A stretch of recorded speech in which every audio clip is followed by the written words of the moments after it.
The wind came down from the hills like it had a memory, cold and steady, carrying dust, old sorrow, and the sound of a land that never truly rested.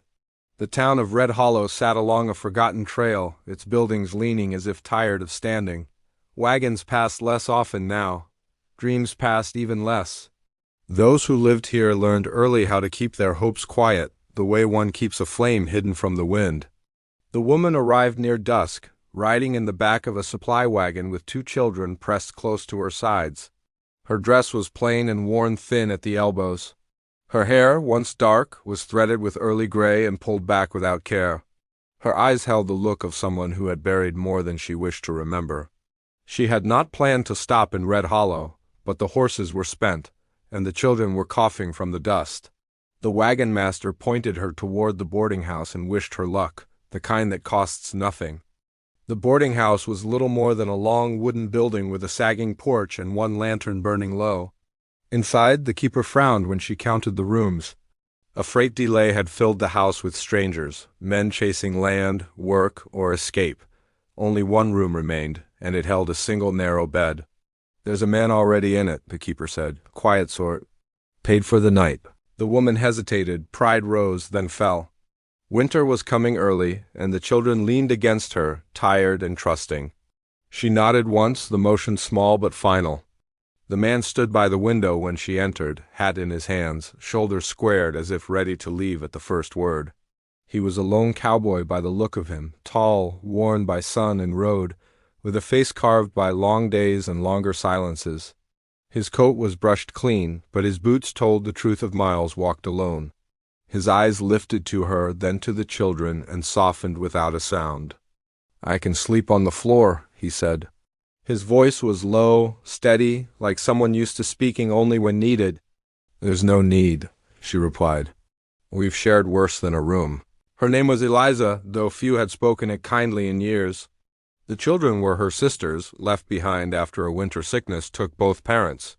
Since then, Eliza had followed forgotten trails from one town to the next, sewing when she could, trading work for meals, learning how frontier life could be both cruel and quietly generous. The cowboy was called Thomas Reed, a name plain enough to pass unnoticed. He had come to Red Hollow with no plan beyond resting his horse and his thoughts. The land he once worked was gone, taken by debt and drought. He carried his past the way men carry old scars, not hidden but not spoken of either.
Sometime after midnight, one of the children stirred, coughing hard.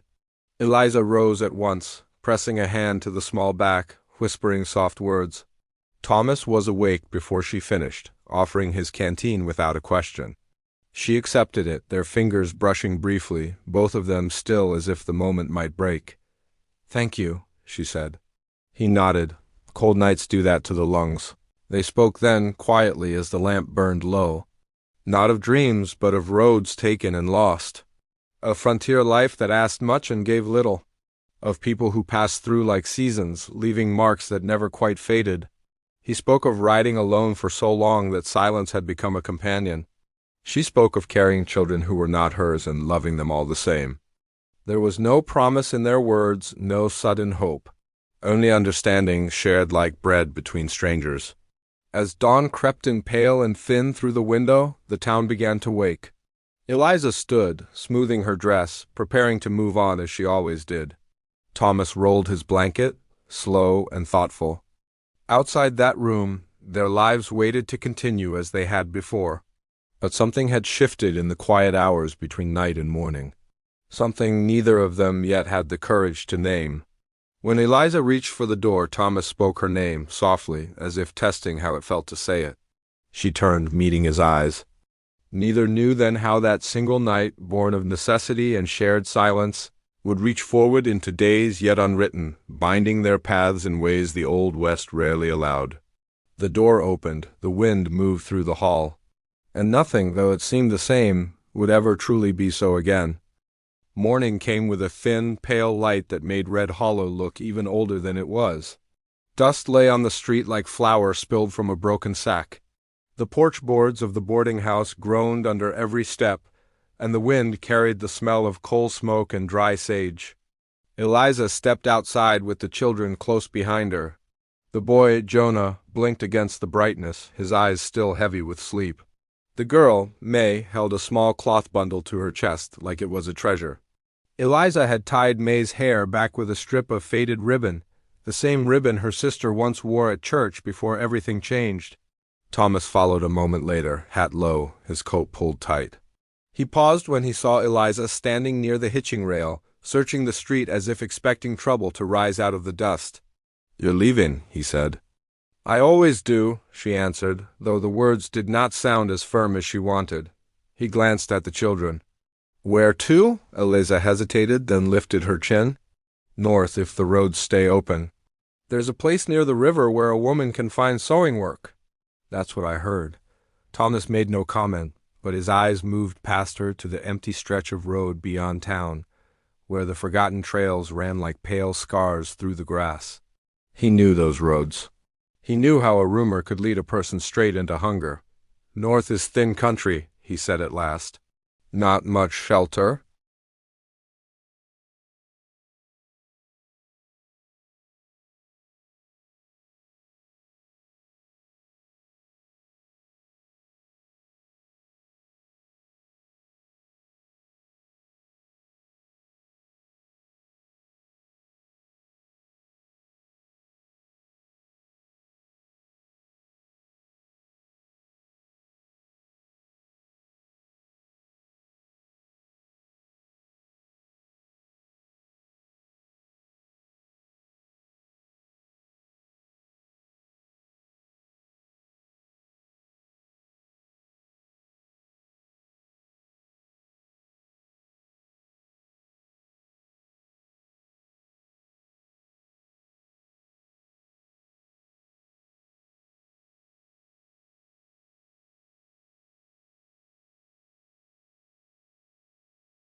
Thomas spoke first, voice calm. "2 biscuits, a small bag of oats, and a bit of molasses if you've got it."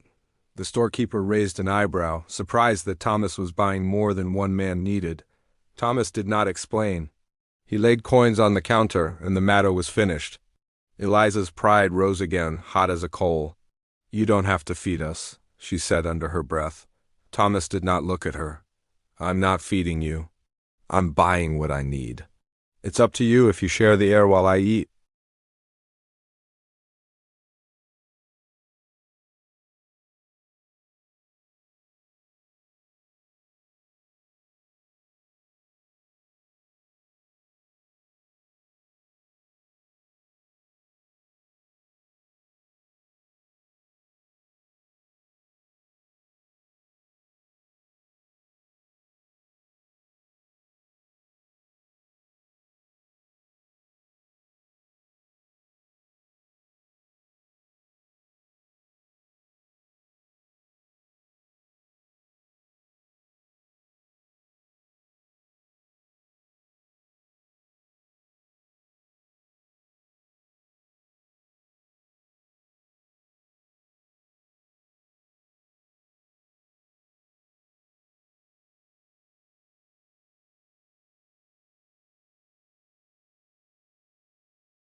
They moved, Eliza gathering the children, May clinging to her skirt.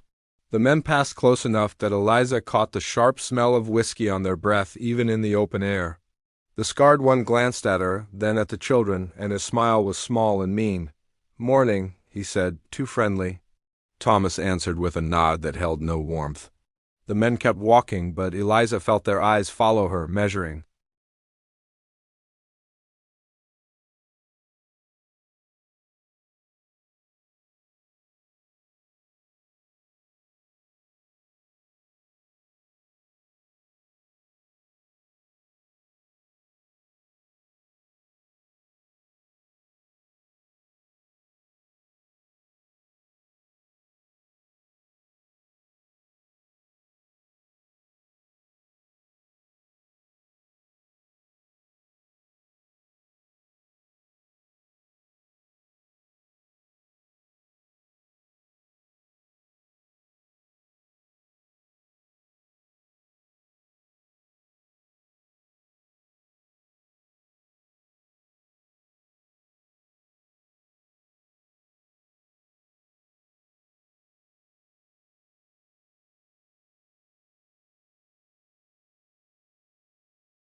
Eliza did not step onto the north road right away.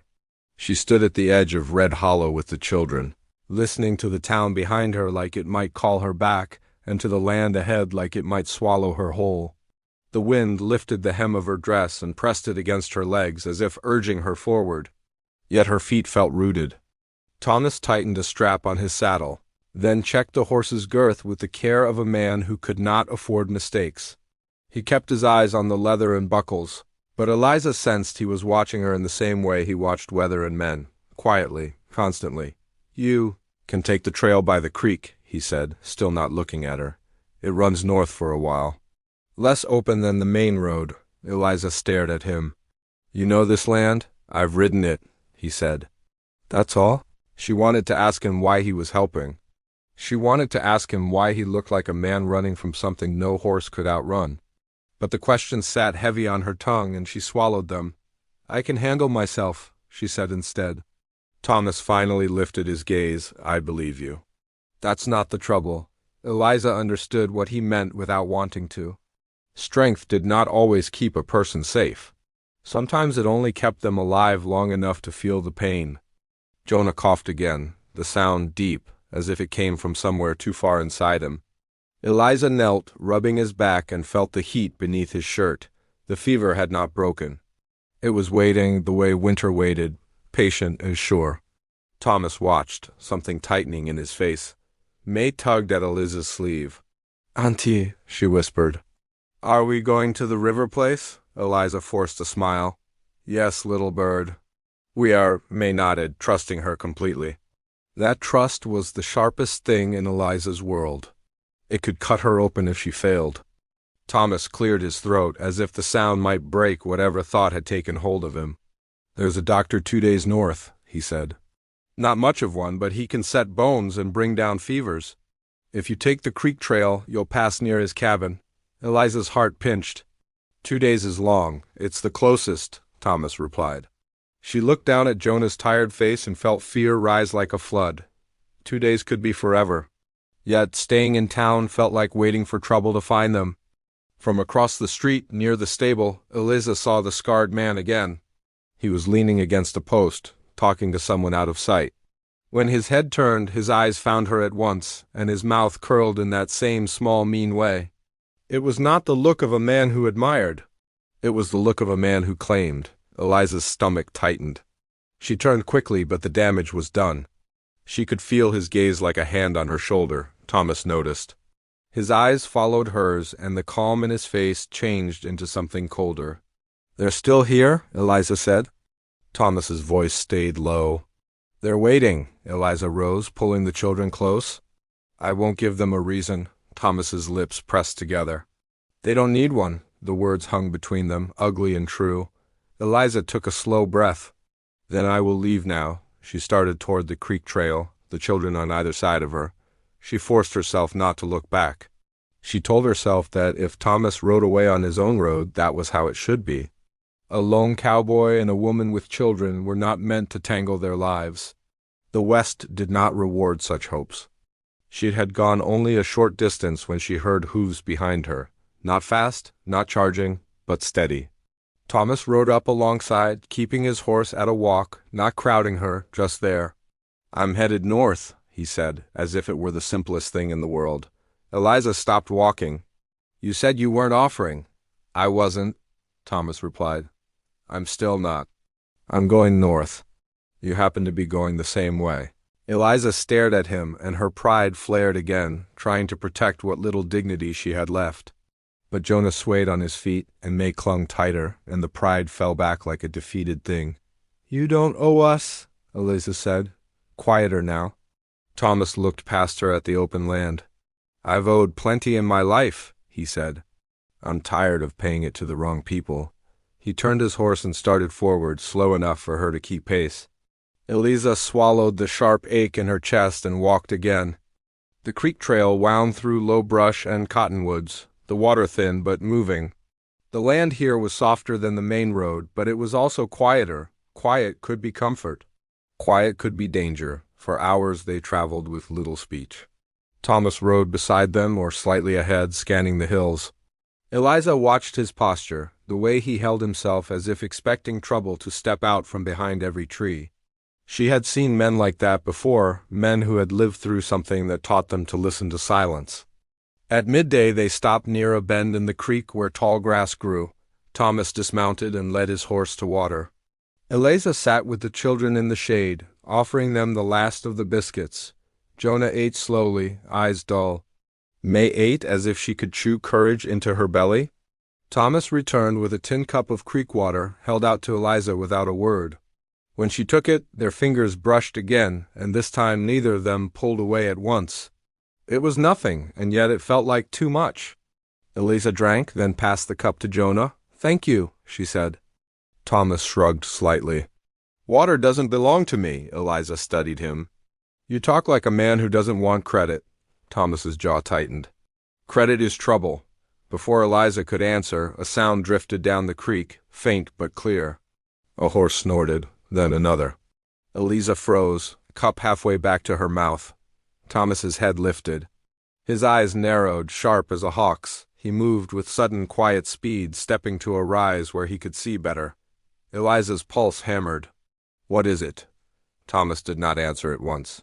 He crouched, looking through the brush. Then he turned back, face hard.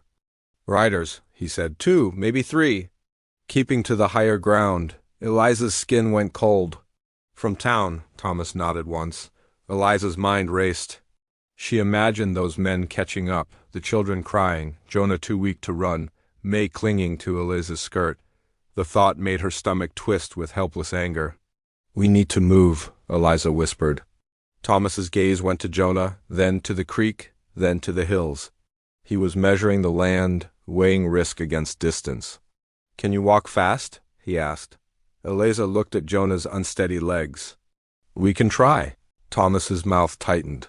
He made a decision in his eyes before he spoke it aloud.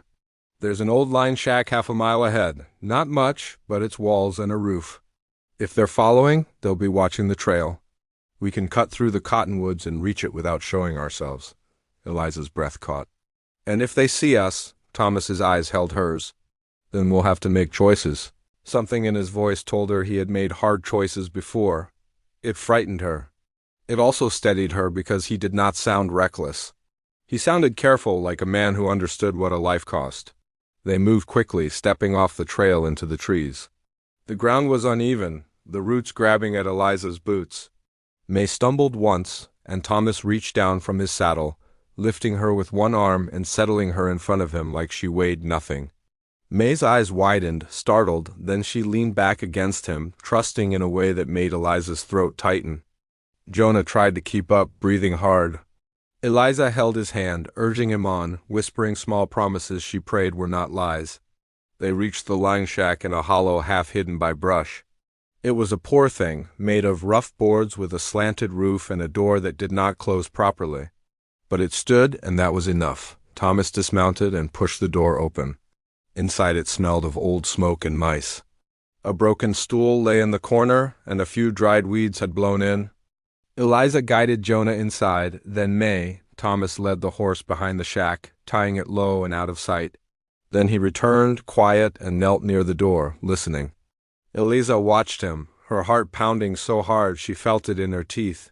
"You could leave," she whispered, "right away. They might not follow you." Thomas glanced back at her, and for the first time his expression showed something raw beneath the calm. "I already left once," he said softly. When it mattered, Eliza did not understand, not fully, but she heard the regret in his voice like a wound reopened. Outside, the creek murmured on, careless. The wind slipped through cracks in the boards. The children huddled close, sensing danger in the air. Thomas's hand rested near his belt again, not reaching, just ready. He leaned closer to the door, eyes narrowed. Eliza swallowed, her fear mixing with something else she did not want to name. In the dim light of the shack, with the land pressing close and the riders somewhere out there, Thomas felt nearer than he ever had in the boarding house. Not just physically, but in the way their troubles now touched.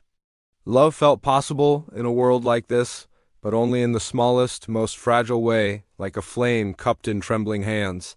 A faint sound reached them then, the creak of leather and the soft thud of hooves on earth, closer than before. Thomas held up one finger, warning for silence. Eliza pulled the children to her, her arms trembling. And in the quiet, with danger drawing near and choices waiting like stones in a river, she realized that this was no longer just her road. It was his too.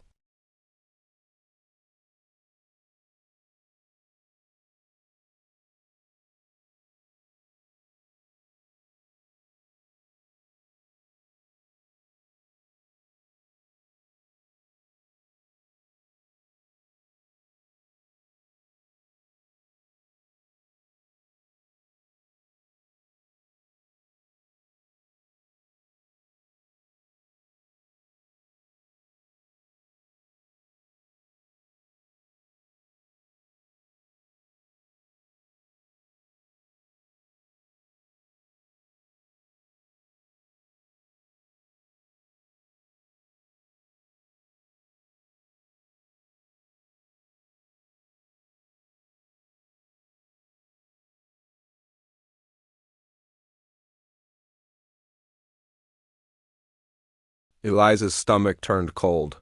She glanced at Thomas, and he met her eyes for a moment. In that look she saw a question he did not speak. If they found the shack, would she want him to fight? Would she want him to risk everything for people he had met only yesterday? Eliza hated herself for the answer her heart already held. The riders moved again, hooves brushing through grass, closer now. Eliza could hear the faint clink of a bit, the soft snort of a horse. She tightened her arms around May and Jonah, pulling them against her chest.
Eliza's chest squeezed so tight she thought she might faint. She imagined the door splintering, the men pouring in, their hands grabbing, Jonah crying, May screaming. The thought of those small bodies in the grip of cruel strangers made something fierce rise in her, a kind of rage that tasted like iron. Thomas's eyes met hers again, and he shook his head once, a small warning. No sudden moves, no noise, not yet. Then the sound came, not at the door but at the side wall. A boot kicked at a board, testing it. The shack shuddered.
Thomas's eyes searched hers, and something changed between them, like a door opening where a wall had been.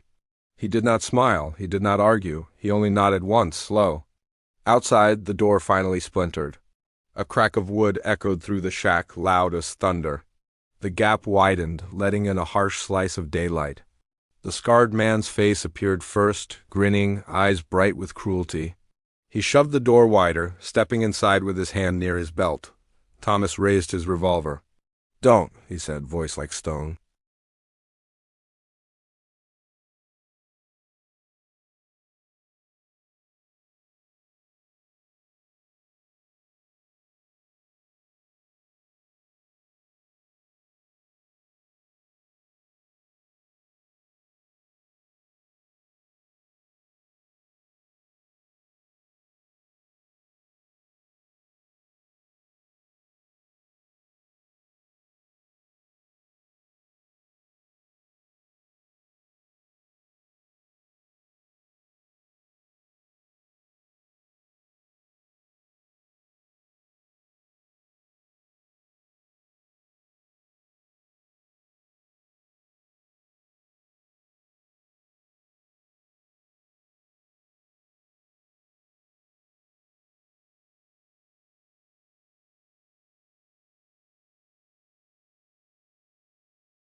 The shot cracked through the shack like a split log in a winter fire. The sound was sharp, final, and it seemed to steal the breath from the world itself. Smoke curled in the narrow space, carrying the bitter smell of powder.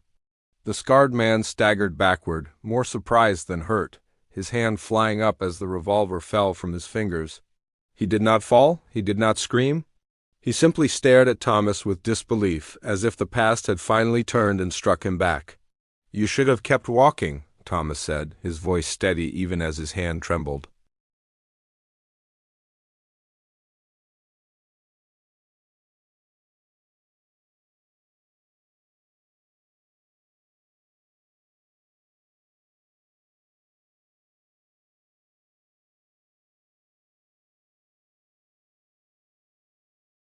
For a long moment no one moved. Eliza held her breath, the knife shaking in her hand. Jonah whimpered softly against her chest. May pressed her face into Eliza's skirt.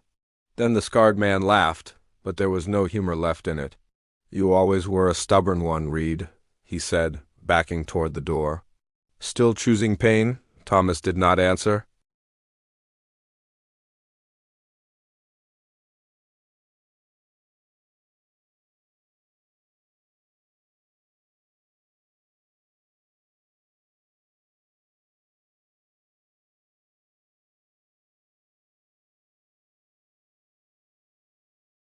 Thomas lowered his revolver slowly and set it on the floor, as if he no longer wished to hold it. His shoulders sagged, the strength draining out of him now that the danger had passed.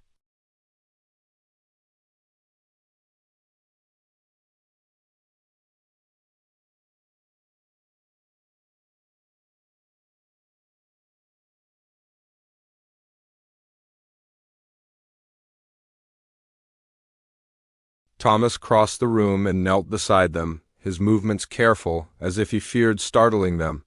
He reached out, then hesitated, unsure of his right to touch. Eliza looked up at him through tears. "You stayed," she said. Thomas swallowed. "I couldn't leave again," she nodded, understanding more than he knew. She reached out and took his hand, grounding him the way he had grounded her. They did not stay in the shack long. Thomas listened at the door, then stepped outside, scanning the land. The riders were gone, their tracks already fading into dust and grass. "We should move," he said, "before they change their minds." They traveled the rest of that day and into the next, keeping to cover, resting often for Jonah. Thomas carried May when her legs tired, and he did it without comment, as if it were the most natural thing in the world. Eliza watched him with a quiet ache in her chest, seeing the gentleness he tried so hard to hide. By the second evening, Jonah's fever worsened. His skin burned, his breath shallow. Fear pressed down on Eliza like a weight she could not lift. Thomas did not hesitate. He left the trail and rode hard toward the doctor's cabin he had mentioned. When they arrived, night was falling, and the cabin lamp was already lit. The doctor was an older man with tired eyes and steady hands. He asked no questions that mattered and took Jonah at once. He worked through the night, cooling the child's skin, murmuring reassurances that Eliza clung to like prayer. Thomas waited outside, pacing the yard, staring into the dark as if daring it to bring more trouble. He thought of another night long ago, another choice, another loss. He had been younger then, quicker to anger, slower to listen. He had fired too fast, trusted too little. Someone he loved had paid for it. This time he had waited. This time he had chosen differently. Near dawn the doctor stepped out. "The fever broke," he said simply. "Boy's strong." Eliza sank onto the cabin step, relief leaving her weak. Thomas closed his eyes, just for a moment, letting the breath he had been holding finally escape. They stayed at the cabin for several days. Jonah slept and woke and slept again, each time a little stronger. May explored the creek bank, bringing Eliza stones shaped like hearts and stars. The land felt kinder here, quieter. When Jonah finally sat up and asked for bread, Eliza laughed through tears, and the sound felt like something returning to her after a long absence. On the fourth morning, Eliza stood outside the cabin, watching the sun rise over the hills. Thomas joined her, hat in hand. "I was headed nowhere," he said after a while. "Before I met you." Eliza smiled faintly. "I was headed anywhere," he glanced at her, uncertain. "There's land west of here," he said. "Not much, but it's mine, free and clear, a small house." "Needs work." Eliza's heart beat faster. "You don't owe us a home." Thomas shook his head. "I know. I'm offering one anyway." She looked out at the land, at the way the light softened the edges of everything. She thought of the roads she had walked, the nights she had feared, the promise she had broken once and carried like a stone. "What if trouble follows?" she asked quietly. Thomas met her gaze. "Then we face it together." Eliza searched his face and found no grand promise there, only honesty, only resolve. It was enough. They traveled west slowly, building strength with each mile. The house was small and weathered, but it stood solid, with a creek nearby and open land beyond. It felt like a place where roots could grow. Days turned into weeks. Eliza planted a small garden. Thomas fixed the roof and mended the fence. Jonah ran again, laughter echoing across the yard. May slept without fear. At night, Eliza and Thomas sat on the porch, watching the stars rise. Sometimes they spoke of the past, sometimes they did not. The silence between them was no longer heavy. It was shared. One evening, as the wind moved gently through the grass, Thomas reached for Eliza's hand. This time, there was no hesitation. "We earned this," Eliza said softly. Thomas nodded. Every hard mile, the frontier remained unforgiving. Winters would come, loss would always be possible. But in that small house, with the land breathing around them and the children safe inside, hope took root. Not loud, not foolish, just steady. And for the first time in a long while, the road behind them finally felt far enough away.